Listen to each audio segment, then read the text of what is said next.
Mesdames et messieurs, bonsoir et bienvenue dans cette nouvelle édition de l'information. C'est un réel plaisir de vous retrouver. Merci de nous choisir. Installez-vous confortablement. Les titres, les voici.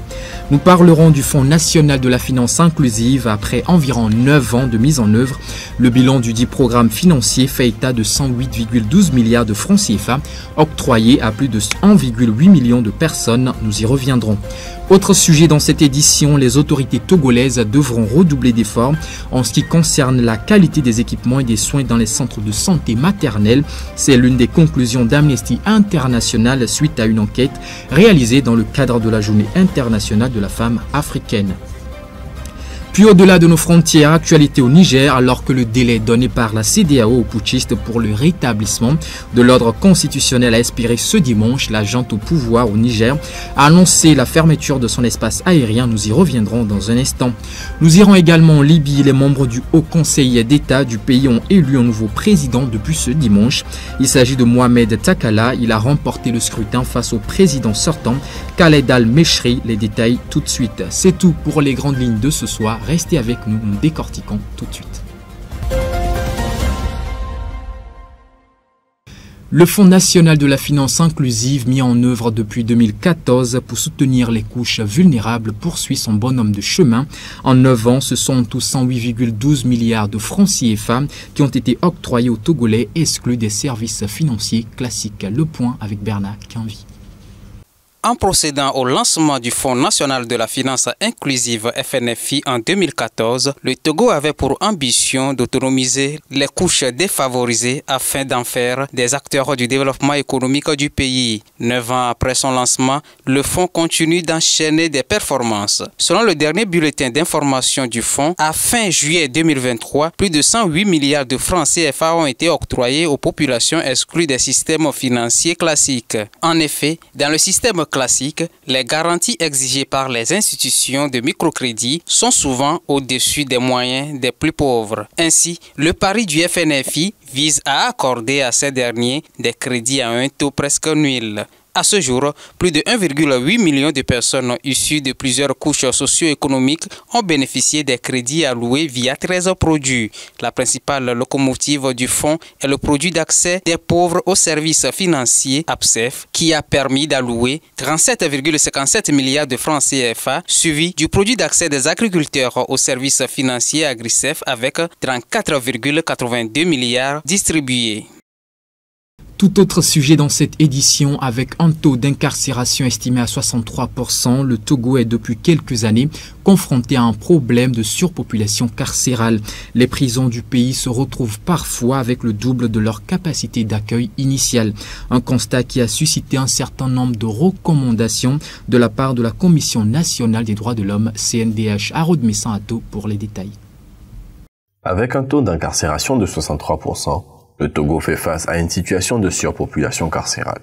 En effet, selon les travaux réalisés dans 13 prisons du Togo par l'ONG Prisonniers sans frontières en 2021, les prisons accueillent à ce jour près de 5000 détenus pour une capacité prévue de 2727 détenus, soit un taux d'occupation de 183,8%.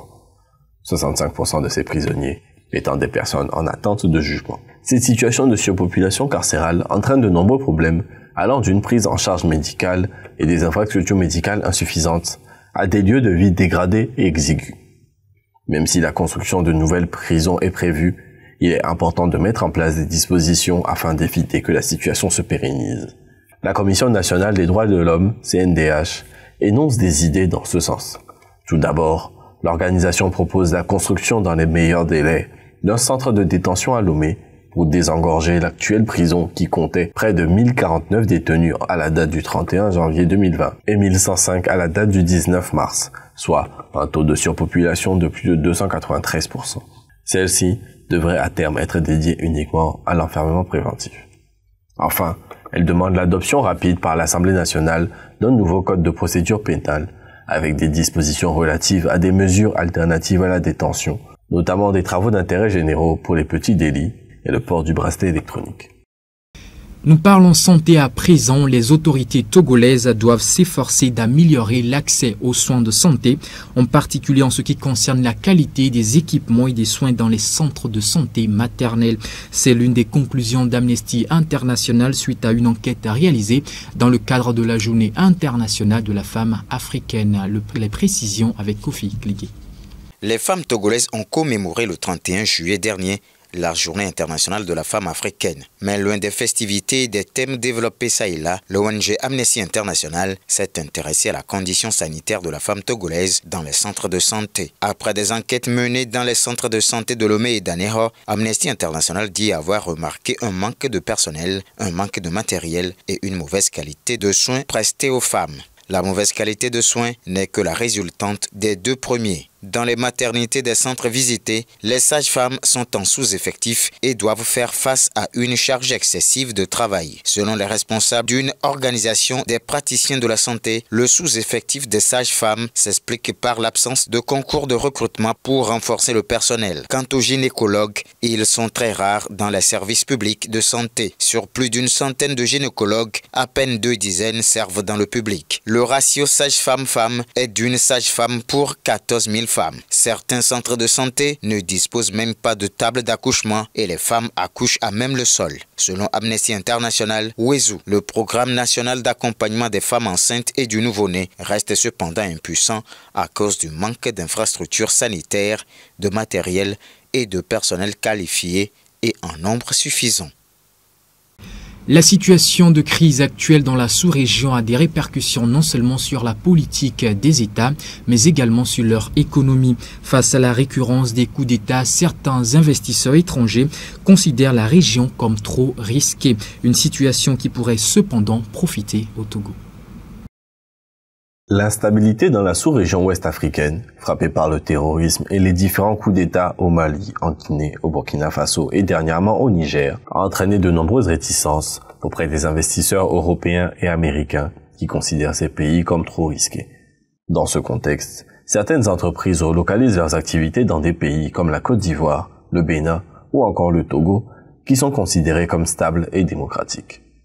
La situation favorable au pays, combinée aux efforts entrepris par les autorités, notamment dans la zone franche, ainsi que sa position géographique, vont permettre au Togo d'en tirer pleinement profit. Les responsables de certaines entreprises auparavant installées à Bamako, Ouagadougou ou Niamey continuent d'opérer, mais désormais à distance depuis Lomé. Le Togo va donc multiplier les efforts et déployer tous les atouts à sa disposition pour attirer les investisseurs étrangers et capitaliser au maximum sur la situation. Actualité internationale à présent, au Niger, l'ultimatum de la CEDEAO exigeant le rétablissement de Mohamed Bazoum, président nigérien renversé, n'aura pas produit l'effet escompté. Le délai s'est expiré ce dimanche à minuit et la junte militaire au pouvoir au Niger, de son côté, a répliqué avec la fermeture de son espace aérien. L'espace aérien nigérien est fermé à compter de ce jour. Toute tentative de violation de l'espace aérien national fera l'objet d'une riposte énergique et instantanée. Afin de contrer ce que la junte présente comme une menace d'intervention à partir de pays voisins, c'est désormais le vide total au-dessus du territoire du Niger. L'ultimatum de la CEDEAO a donc expiré, mais les tentatives de dialogue semblent encore être d'actualité. Selon une source au cœur de la commission de la CEDEAO, ce dimanche, des membres de la junte qu'on considère comme des modérés ont été approchés encore une fois pour convaincre les autres de la nécessité de rétablir l'ordre constitutionnel de manière pacifique. Mais il n'y a pas eu de réponse positive. Alors des actions également ont été menées en direction de l'ancien président nigérien, Mahamadou Issoufou, qui aurait de l'influence sur le chef des putschistes, le général Tchali. Mais là aussi, les retours ne sont pas positifs. En guise de réponse, hier, un nouveau rassemblement était organisé par les auteurs du coup d'État dans le stade de Niamey. Une démonstration de force et d'unité quelques heures avant la fin de cet ultimatum ouest-africain. Nous quittons le Niger pour l'Ouganda où les autorités du pays s'efforcent de lutter contre la pénurie d'agents de santé dans les centres de soins publics. Malgré que le pays produise autant d'agents soignants pour une prise en charge normale de toute la population ougandaise, il n'emploie cependant que 40% de celui-ci. 5000, c'est le nombre d'infirmiers formés par an en Ouganda, mais seulement 2000 d'entre eux sont employés dans les hôpitaux publics. Selon les autorités, cette situation est due au fait que la majorité des soignants quittent le pays en quête d'emploi. Le personnel de santé, eux, dénonce des conditions de travail difficiles. La situation ici est trop mauvaise. On ne peut pas y arriver. Le gouvernement ne peut pas tous les recruter. Nous avions besoin d'environ 40 000 infirmiers dans notre secteur de la santé. Mais à cause de la masse salariale, le gouvernement a moins d'argent. Donc nos infirmiers sont surchargés de travail. Alors désormais, on s'intéresse au bien-être du personnel qui sont diplômés mais sans emploi.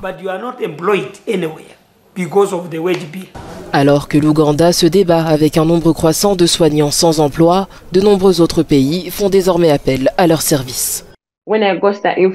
Lorsque j'ai eu connaissance d'offres d'emploi dans d'autres pays, j'ai rapidement fait une recherche sur Google pour trouver des informations. Et lorsque je les ai eues, je me suis dit, c'est donc faisable. Je ne connaissais personne là-bas, tout se passait en ligne. Et me voilà, je suis au Royaume-Uni. Comme Gladys, d'autres infirmières ont choisi de tenter leur chance à l'étranger. Cathy Boussinguier, elle est encore étudiante, mais son avenir, c'est au Canada qu'elle l'envisage. Mon rêve, c'est d'aller au Canada, car j'ai entendu dire qu'ils cherchaient des infirmières.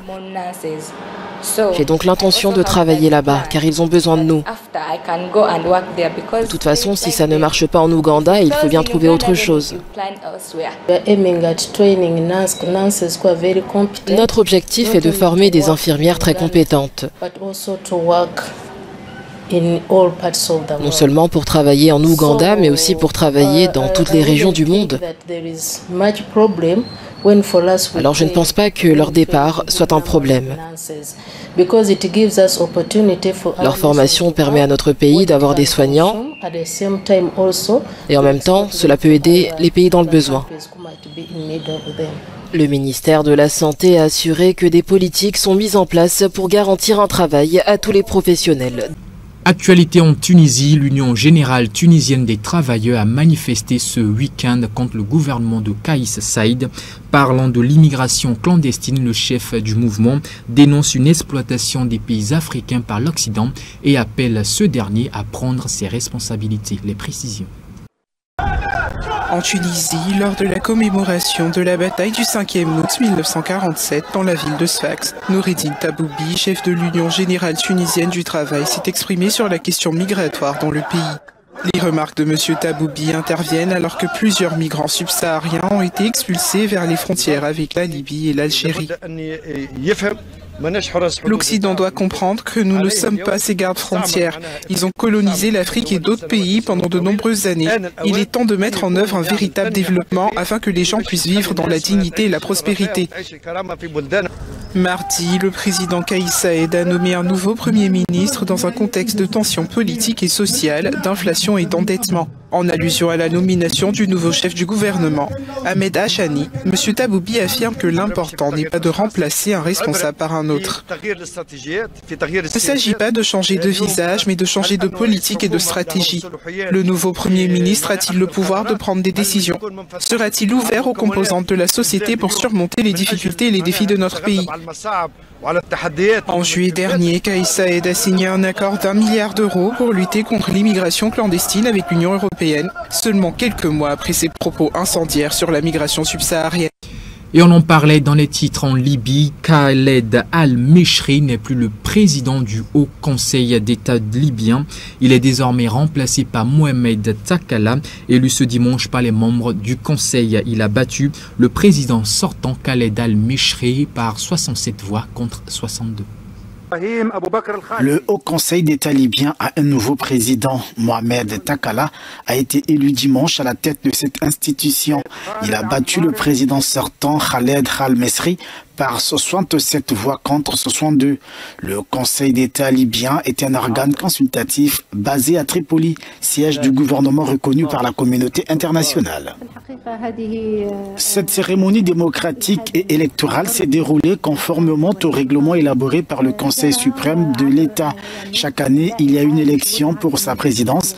Dieu merci pour cette approche démocratique. Nous espérons qu'il en sera de même au niveau de la Chambre des représentants, qu'il y aura des élections et une passation de pouvoir pacifique. Le nouveau président du Haut Conseil d'État libyen a promis dimanche d'œuvrer en faveur de la tenue des élections attendues par le pays depuis des années. Mais l'organisation de ce scrutin passe par la réconciliation d'une Libye dirigée par deux gouvernements rivaux. C'est donc ce qui met un point final à cette édition. Mesdames et messieurs, merci à vous de nous avoir suivis. Prenez soin de vous et surtout, bonne suite de soirée.